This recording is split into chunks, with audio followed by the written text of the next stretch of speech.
Today we're talking about what you can actually negotiate after your offer's been accepted when purchasing a home right here in California. This is a crucial phase where the right moves can save you money, reduce your risk, and set you up for a very smooth closing. So once your offer is accepted, congratulations, you're officially in escrow, but the negotiation isn't over. In fact, this is when some of the most important negotiations take place. If contract has contingencies like inspections, appraisal, and loan approval, that can give you leverage to revisit certain terms if new information comes to light. The sales price is typically set at the acceptance date, but it's not always set in stone. If the appraisal comes in lower than the agreed upon price, or if significant issues are uncovered during inspections, you can request a price reduction. However, any change to the purchase price after acceptance must be approved by your lender since it directly affects your loan terms and your qualifying ratios. After inspections, you're likely going to discover some issues, some minor, some potentially major, but here's the breakdown. Lender required repairs. If you are using financing, the lender is going to require certain repairs to be completed before funding of the loan, depending on the loan program you use. There are usually health, safety, or structural concerns. Think faulty wiring, roof leaks, or missing smoke detectors.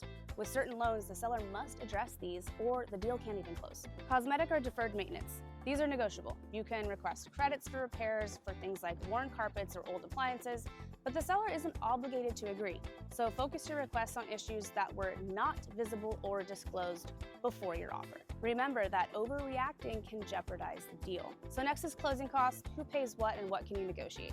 In California, both buyers and sellers have their own sets of closing costs. As a buyer, you can negotiate for the seller to cover some or all of your closing costs as part of your offer or a concession after inspections.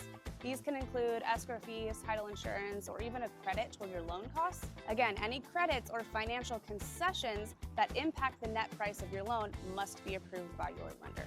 A quick word on lender approval. Just to reiterate, any change that affects the price you pay, whether it's a price reduction, a credit for repairs, or a seller-paid closing costs, requires lender approval. The lender needs to ensure that the new terms still fit their underwriting guidelines and that your qualifying ratios remain within limits. In summary, you can negotiate repairs, credits, and sometimes price after acceptance, especially if new issues arise during contingency period. Lender-required repairs must be addressed for the loan to close, and any price-related changes post-acceptance must be cleared by your lender, so stay focused on legitimate concerns and work with your agent to craft a strong, reasonable request. If you have questions about negotiating after your offer is accepted, or you want to make sure that you're protected every step of the way, reach out to me. I'm Shannon Ellison, here to educate and navigate, not speculate and fabricate, and I will see you in the next video.